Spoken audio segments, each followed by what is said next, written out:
சொத்தை பல். பல்லாயிரம் ஆண்டுகளுக்கு முன்பு சொர்ணபுரியை சொக்கலிங்கம் ஆண்டு வந்தார். அவர் தன் அழகு மகள் சொர்ணாவுக்கு திருமணம் நடத்த எண்ணி சுயமரம் நடத்த விரும்பி அமைச்சர் அரிமானரை அழைத்தார். அமைச்சர் அரிமானரே, என் மகள் சுயமரம் நடத்த நீர் ஏற்பாடுகள் செய்வீர்களாக. ஆகட்டும் அரசே என்று அரிமானரும் ஏற்பாடுகள் செய்யத் தொடங்கினார். ஆனால் அருகிலிருந்த சேனாதிபதி சேரமானோ தானே சொர்ணாவை மணக்க விரும்பி சூழ்ச்சி திட்டம் செய்யத் தொடங்கினான். கதையின் முடிவு தெரிந்ததுதானே. இளவரசன் இந்திரகுமாரன் சேனாதிபதியின் சூழ்ச்சியை அம்பலமாக்கி அவனை தோற்கடித்து இளவரசி சொர்ணாவை மணந்திருக்க வேண்டுமல்லவா? இல்லையே, சேனாதிபதி சேரமான் என்றோ இந்திரகுமாரனை கொன்று விட்டான். அடடே, ஆம், நம் கதையின் கதாநாயகன் இந்திரகுமாரன் அல்லவே, சந்திரகுமாரன் தானே. ஆனால் சந்திரகுமாரன் என்று இளவரசனே இல்லையே. ஆனால் ஒரு முக்கியமான ஒன்றை மறக்கக்கூடாது. சந்திரகுமாரன் இளவரசன் தான் என்று யார் சொன்னது? அப்படியென்றால் சந்திரகுமாரன் யார்? அதற்கு அருகிலுள்ள அபர்ணபுரி அரசன் அவந்தியைத்தான் அணுகி கேட்க வேண்டும். ஆனால் கேட்டால் அவர் பதில் கூற மாட்டாரே. ஏன்? அவர் ஊமையென்றோ? அப்படியென்றால் அவருடைய அமைச்சர் அகிலன் அவர் ஊமையல்ல. ஆஹா, நல்ல அனுகூலம். அவரை கேட்கலாம் என்று உடனே தோன்றுகின்றது. ஆனால் அந்தோ அமைச்சர் அகிலனுக்கு சந்திரகுமாரனை பற்றி தெரியாதே. ஆக ஒன்று புரிகிறது.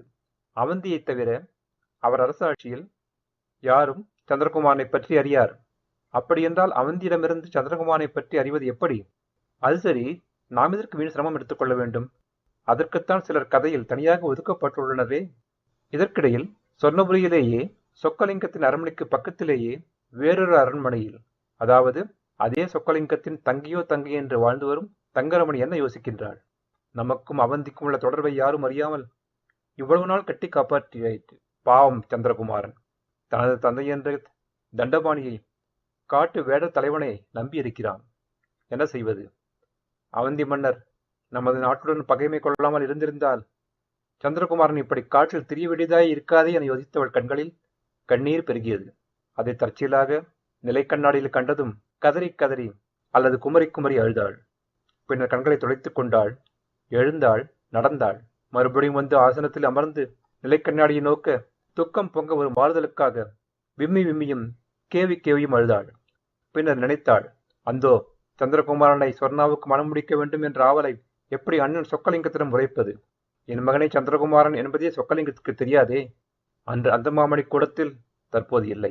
சந்திரகுமாரனை பெற்றெடுத்ததும் என்னை குழந்தையை கொன்று விடுமாறு உரைத்தாரே சொக்கலிங்கம். நானும் தண்டபாணியிடம் கொடுத்து வளர்க்கச் சொல்லிவிட்டு கொன்று விட்டேன் அண்ணா என்று பொய்யும் உரைத்தேனே. இப்போது வாலிபனாக என் மகன், தாய் தந்தை அறியா என் மகன் இருப்பதை அறிந்தால் கோபத்தில் சொக்கலிங்கம் துடிப்பாரே. என் தங்கையின் மகன் என்கிற தாபத்தை விட தன் எதிரியின் மகன் என்ற கோபத்தையே காட்டுவாரே. நான் நன்மைக்கே என்று உரைத்தால் அவர் தீமையே என்று கூறாரே.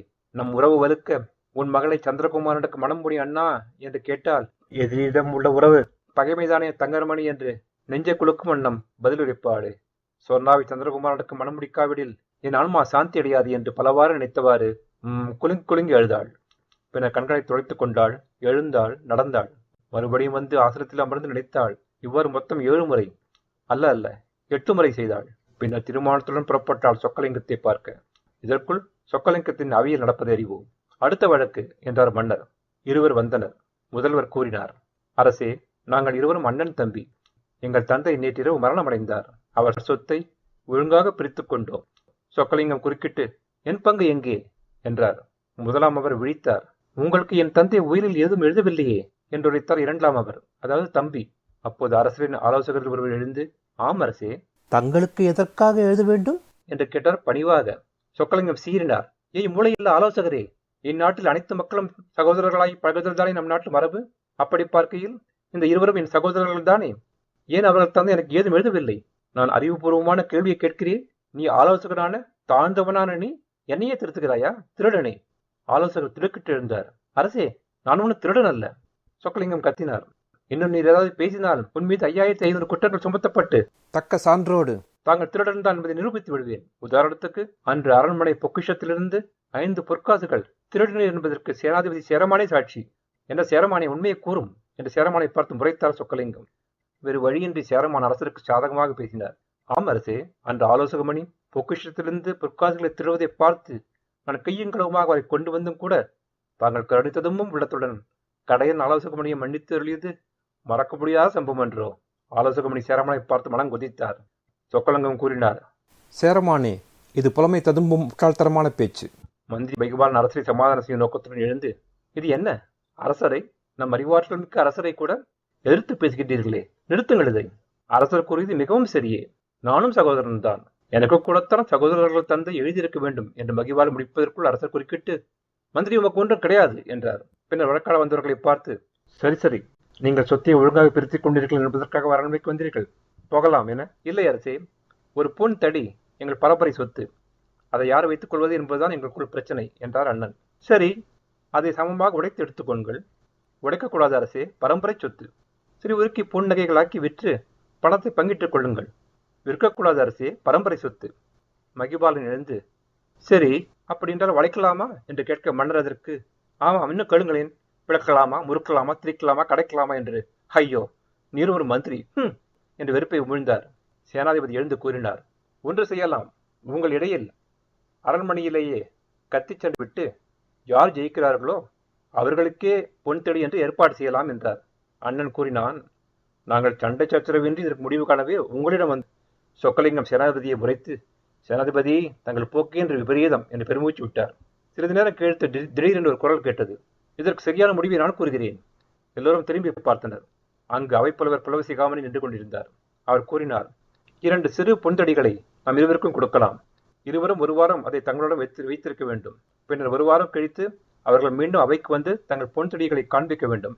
யார் ஒழுங்காக அழகாக அதை வைத்திருக்கிறார்களோ அவருக்கு இந்த பொன்தொடி உரியதாகும். இந்த யோசனையை அனைவரும் வரவேற்றனர். அதன்படியே இருவருக்கும் 2 சிறு பொன்தொடி கொடுத்து அனுப்பினர். சிறிது நேரம் கழித்து அரசர் காவலரை கேட்டார், ஆமாம், இந்த இருவரின் விலாசமும் தெரியுமல்லவா என்றார். இல்லை அரசே, கேட்கவில்லை என்றான் காவலாளி. அரசர் துணுக்குற்றார். புலவரே, அவர்கள் அந்த பொன்தொடியுடன் வராமலே இருந்து விட்டால் நமக்குத்தானே பொன்தொடிகள் நஷ்டம் என்றார். புலவசிகாமணி உணர்ந்தவராய், ஓ ஆமாம் அரசே என்றார். புலவசிகாமணி, உங்களை உடனடியாக அவை புலவர் பதவியிலிருந்து விலக்க உத்தரவிடுகிறேன் என்றார் அரசர். உடனே புலவசிகாமணி ஓஹோஹோ என்று சிரித்தாரா அழுதாரா என்று விளங்காவண்ணம் கதறினார். அதனால் உண்டான கண்ணீர் பெருக்கெடுத்து அவையில் பாய்ந்து பரவியதால் அரசர் வேறு வழியின்றி புலவசிகாமணியை மன்னித்தார். ஆனால் அவருக்கு பொன்தடி புலவசிகாமணி என்ற பட்டப்பெயர் அளிக்க தவறவில்லை. அப்போது வாயிலன் ஓடி வந்தான். அரசே அரசே, அரண்மனை வாசலில் தலைவிரித்த கூந்தலாய், கசங்கி உடையலாய், கண் சிவந்தவளாய், மனம் கசிந்தவளாய் ஒருவர் வந்து நிற்கிறாள். நின்றால் நின்று விட்டு போகட்டுமே. இல்லை அரசே, அவள் தங்களை பார்க்க வேண்டும் என்கிறாள். அவள் பேரு கண்ணகிதானே? இல்லை அரசே, தங்கரமணி. யார்? என் தங்கை தங்கரமணியா? ஓ ஆமா அரசே, முதலிலேயே சொல்ல மறந்து விட்டேன். அது உன் வடிகட்டின முட்டாள்தடம். உடனே அவளை தக்க மரியாதைகளுடன் அழைத்து வா. அவர்கள் மரியாதைகளை ஏற்கும் நிலையில் இல்லை அரசே. அடே வாயிலோயே, உணர்ச்சி வசப்பட்டு உளறுகின்றாய். ஆம் அரசே, அவர்கள் தங்கள் மீது ஏதோ கோபமாய் இருப்பது போல் இருக்கிறார்கள். சரி சரி, அதிக பிரச்சனை தந்த பேச்சு வேண்டாம், உள்ளே அழைத்து வா. ஆகட்டும் அரசே என்று காவலன் சென்றான். அரசின் மனநிலையை அறியும் பொருட்டு சேரமான் மெதுவாக கேட்டார், அரசே, தங்கள் தங்கை வைத்த குந்தலோடு வந்ததற்கு என்ன காரணமாயிருக்கும்? சொக்கலிங்கம் கோபமாக, தாங்கள் பின்னி விடாததால் இருக்கும் என்று எழுந்து விழுந்தார். சேரமான் கேட்டாரே என்பதற்காக மகிழ்வாரனும், அரசே, தங்கரமணி அவர்களின் கசங்கி உடையையும் சிவந்த கண்களையும் வைத்து பார்த்தால் என இருக்க, சொக்கலிங்கம் புறையிலிருந்து வாளை உருவி, என் சொந்த விஷயத்தில் யாருடைய ஆலோசனையும் தேவையில்லை என்று வாளை மறுபடியும் உரையிலிட்டார். தங்கரமணி காவலன் விவரித்த வண்ணம் உள்ளே புயலன் நுழைந்தாள்.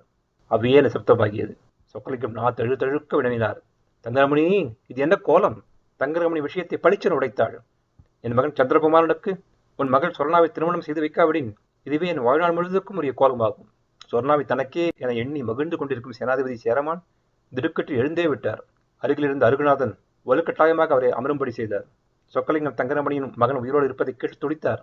தங்கரமணி, நமக்குள்ளே இருந்த ரகசியத்தை இப்படி இங்கு இவ்வளவு பேருக்கும் முன் திடீரென்று உடைத்தது ஓஹோ, பெருத்த அவமானம். ஆலோசகமணியும், ஆமாம் அரசே, பெருத்த அவமானம் என. ஆலோசகமணி, விவரம் புரியாமல் உளராதீர். அவமானம் அனைத்திலும் உமக்கு சிறிது கூட கிடையாது. அனைத்தும் எனக்கே உரியது என்று அரசர் கதறி எழுதார். அண்ணா, இனியும் உண்மையை மறைப்பதில் பயனில்லை என்றாள் தங்கரமணி. அது சரி தங்கரமணி, அதற்காக உனக்கு தோன்றியவுடன் இப்படி நேரம் காலம் இடம் தெரியாமல் இப்படி திடீரென உரைத்து விட்டாயே ஹோ என அரசர் அழ, அந்த அவையில் இருந்த ஒவ்வொருவராக அழ, ஆக அவையே அழுதது. சொக்கலிங்கம் அழுகி நிறுத்திவிட்டு அவையை பார்த்து கூச்சலிட்டார். இது என்ன, இத்தனை பேர் சேர்ந்து கத்துக்கின்றீர்கள்? புலவசிகாமணி எழுந்து, உங்கள் துக்கத்தில் இது எங்களின் சிறு பங்கு என்று கூற, மொத்தமாக காட்டு கத்தலாக என்று ஒழித்தது. நிறுத்துங்கள் மதியினர்களே. தங்கரமணி, நாம் இதை பற்றி சரியாக பேசிக் கொள்ளலாமே என்று கூற, அதற்கு தங்கரமணி, இல்லை, இது அவையிலேயே முடிவு செய்ய வேண்டிய விஷயம் என்றாள். சேரமான் உடனே எழுந்து, ஆம், இதை அவையிலேயே முடிவு செய்துவிட வேண்டும் என்றார். தங்கரமணி சேரமானை பார்த்து முறைத்து விட்டு, அண்ணா, இதை தனியாகவே பேசிக்கொள்வோம் என்று சென்று விட்டாள். சேரமான் ஏமாற்றத்தில் அமர்ந்தார். அப்போது ஒரு காவலன் ஓடிவந்து, மன்னா, அவந்தி அரசர் தூதுவரை அனுப்பியுள்ளார் என்றான். சொக்கலிங்கம் அதற்கு, அவரை உள்ளே அனுப்பி நீ வெளியே போ என்றார். தூதுவன் வந்தான். சொக்கலிங்கம் ஒரு புன்சிரிப்பை வரவழைத்துக் கொண்டு வினவினார். தூதுவரே, மன்னர் அவந்தி நலம்தானே? நலனை பற்றி விசாரிக்கோ வெளியேறுக்கோ இங்கு நான் வரவில்லை. போருக்கு தயாராக உள்ளீர்களா என்று கேட்டு போகை வந்து என்று தூதுவன் கூற, என்ன போரா? இது என்ன திடீரென்று என்று சொக்கலிங்கம் திடுக்கிட்டவராக வினவினார். நீங்கள் தானே சிறிது நேரம் முன்பு போருக்கான சங்கையை ஊதினீர்கள் என்றான் தூதுவன். என்ன நாங்கள் ஊதினோமா? யாரெங்கே? உடனே சங்கு காப்பாளன் சங்கநாதனை அழைத்து வா என மன்னர் இறைந்தார்.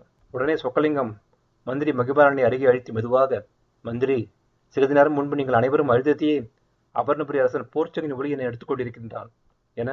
ஆமரசி, ஆமாம், இருக்கலாம் இருக்கலாம் என மகிபாலன் ஏதோ பெரிய கண்டுபிடிப்பை கேட்டால் போல் தலையாட்ட, என்ன இருக்கலாம், அவமானம், ஆசனத்தில் சென்று அமருங்கள் என்று பல்லை கெடுத்துக் கொண்டு கூறினார் சொக்கலிங்கம்.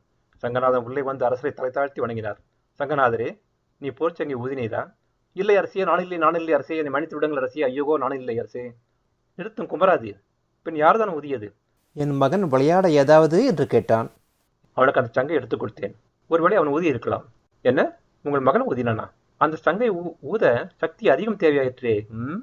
எப்படி அது? புலவிசைகாமன் எழுந்து, ஒருவேளை அவரது மகன் அபார சக்தி பெற்றவராயிருக்கலாம் என்று கூற, அவையில் அனைவரும் கேட்டுக்கொண்டதன் பேரில் அவர் ஆசனத்தில் சமாதானப்படுத்தப்பட்டு அமர்த்தப்பட்டார். சொக்கலிங்கம் மீண்டும் வினவினார் சங்கநாதரை. ஆமாம், உங்கள் மகனின் வயது என்ன? அதற்கு சங்கநாதர், யார் அரசு? என் மகனா? என் மகன் மகக்குமாரின் வயதா? 26 அரசி என்று கூற, அவையில், ஓ, அதுதானே பார்த்தேன் என்று கூறாதவர் இல்லை. சொக்கலிங்கம் சீற்றத்துடன் ஆசனத்தில் இருந்து எழுந்து, 26 வயதாகும் உன் மகனா விளையாடாது என்று கேட்டான். அதற்கு நீரும் அரண்மனை சங்கையை எடுத்துக் கொடுப்பது? சொன்னபுரிய சோகபுரியாக்கி விட்டீர்களே நீரும் உமது மகன் என வெடித்தார். தூதுவர் தவறுதலாக சங்கு ஊதப்பட்டதை அறிந்து கொண்டேன். அரசர் மேலும் ஒன்று கேட்கச் சொன்னார் என்றார். சொக்கலிங்கம், என்னது என்ற முகத்தில் புன்னகைத்தவிட கேட்டார். 10,000 பொற்காசில் கப்பம் கட்டுப்படி கூறினார் என்றார் தூதுவன். கப்பமா என்று கூறி சொக்கலிங்கம் பெரிய சிரிப்பை ஹா என்று ஆரம்பித்தார். ஒரு குறிப்பிட்ட வரம்பிற்கு மேல் சிரிக்க முடியாமல் சிரிப்பு பாதியில் தடைபட மீதி பாதியை சேனாதிபதி சேரமான் சிரித்து முடித்துக் கொடுத்தார். சொக்கலிங்கம் தொடர்ந்தார். கப்பமா? அவந்தி மண்ணுக்கு கப்பமா? குப்பத்தை ஆள்பவனுக்கு கப்பமா? ஆலோசகமணி குறுக்கிட்டு, ஒரு துண்டு அப்பம் கூட கிடையாது என்று போய் கூறின உணர்ச்சியில் குறிவிட்டு பின்னர் தவறை உணர்ந்து அமர்ந்தார். அரசர் கூறினார் உறுதியாக, அபர்ணபுரியை ஆள்பவனுக்கு கப்பம் கொடுத்து வாழ்வதினும் சாவை பொருட்படுத்தாமல் போருக்கு தயாராக இருப்பதையே நாங்கள் மானமென நினைக்கிறோம். சங்கை தவறி ஒதியதே சரியாகத்தான் இருக்கிறது. போர்தான் எங்கள் இறுதி முடிவு. இதை போய் உன் மன்னரிடம் தெரிவித்து விடு. கப்பம் என்றால் கட்டிவிடுவோம் என்று நினைக்கும் உன் மன்னரிடம், அறிவுதான் எங்கள் ஆயுதம், துணிவுதான் எங்கள் படைக்கலம், பகைவருக்கு படை மூலம் பதிலிருப்பது எங்கள் பண்பு என்றெல்லாம் போய் கூறி என கூறிவிட்டு ஆசனத்திலிருந்து இறங்கி சேனாதிபதி சேரன் நோக்கி, 4 வகை படையும் நம் நாட்டுக்குள் அபர்ணபுரி நாட்டு எல்லையிலிருந்து 20 தூரம் உள்ளே முகாமிட்டிருக்க வேண்டும் என்று கூறி டக் டக் என மந்திரியிடம் சென்று நாட்டு மக்களிடம் உற்சாகத்தை மூட்டி படை பலத்தை வலுக்க வழி செய்யுங்கள் என்று கூறி மன்னர் அவையை கலைத்தார். அவையை விட்டு தன்னுடைய மாளிகைக்கு சென்ற சொக்கலிங்கம் அங்கு தங்கரமணி இருக்க கண்டு உரையாடினார். முதலில் சந்திரகுமாரன் உயிரோடு இருப்பதற்காக காரசாரமாக பேசினாலும் பின்னர் தங்கரமணியின் பேச்சில் உருகி ஒரு உறுதிமொழி அளித்தார். இந்த போரில் நான் வென்றால் என் மகளுக்கும் என் எதிரியின் மகனுக்கும் திருமணம் உண்டு, நான் தோற்றால் திருமணமும் இல்லை. இவ்வாறு கூறி சொக்கலிங்கத்தின் மொழியால் ஒருவாறு திருப்தி அடைந்தாலும் தங்கரமணி தன் கணவரான அவந்தி மன்னன் உயிருக்கு ஆபத்து வராமல் இருக்கவும் உறுதிமொழி வாங்கிக் கொண்டாள். இதை ஒட்டு கேட்ட ஒட்டையன் ஓடிச் சென்று ஓதினான் சேனாதிபதி சேரமானிடம். சேரமானும், ஆஹா, நான் சொர்ணாவை மணக்க வேண்டும் என்றால் சந்திரகுமாரன் அவளை மணக்காதவாறு செய்ய வேண்டும். சந்திரகுமாரன் அவளை மணக்காமல் இருக்க வழி, நம் படை தோற்க வேண்டும். படையை நடத்துபவன் நான். என் படை தோற்றால் நான் சொர்ணாவின் கணவனாவேன். ஹா ஹா ஹா என்று நினைத்துக் கொண்டு ஒட்டையனை ஒருமுறை ஒழுங்காக பாராட்டி ஒரு பொன்முடிப்பை பரிசாக அளித்தான். உடனே சந்திரகுமாரன் இடமறிந்து அவனை கொல்ல 4 வரை சேரமான் அனுப்ப, சேரமான் அனுப்பிய ஆட்களை சந்திரகுமாரன் பிணம்பாக்க, பின்னர் சிறு படைகளை சேரமான் அனுப்ப, சந்திரகுமாரன் அவர்களையும் கொன்று அனுப்ப, இந்த செய்தி தங்கரமணிக்கு செல்ல அவளும் சேரமானை கடிந்து கூற, சேரமானும் தான் சந்திரகுமாரை சோதிப்பதற்காகவே இவ்வாறு செய்தி என்று சமாளிக்க, பின்னர் சந்திரகுமாரின் திறமையால் அவனை போர் வீரனாக கௌரவித்து நடித்தான் சேரமான். ஆக சந்திரகுமாரனும் போரில் கலக்கும் நிர்பந்தம் ஏற்பட்டது. தனது தாய் தன் நாட்டு அரசனின் தங்கை தங்கரமணிதான் என்பதோ அல்லது தன் தந்தை தான் போரிடப் போகும் நாட்டு அரசன் என்பதையோ அறியாமல் சந்திரகுமாரன் போரில் தன் தந்தைக்கு எதிராக குதித்தான். அவந்திபுரி அரசன் அவந்தியை சந்திரகுமாரின் தந்தை என்பதை சந்திரகுமாரனுக்கு தெரிவித்து விடலாம் என்று தங்கரமணி கூறியதை சொக்கலிங்கம் மறுத்துவிட்டார். காரணம், அதனால் ஒருவேளை சந்திரகுமாரன் சண்டையை போடாமல் இருந்து விடுவான் என்பதனால்தான். அரசர் சொக்கலிங்கம் தன் படைக்கு ஆணையிட்டார்.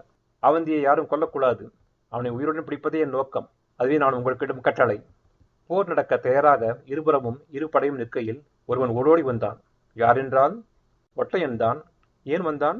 ஒட்டையன் சேனாதிபதி சேரமான் படையின் முன்னால் முதலில் குதிரையில் நிற்கும் சேரமான் அருகில் வந்து, ஐயா என, என்ன, தங்கள் சொத்து உடைமை பொருள் அனைத்தும் எனக்கே சொந்தம் என்று எழுதிவிடுங்கள். ஒட்டையா, என்ன உளறுகிறாய்?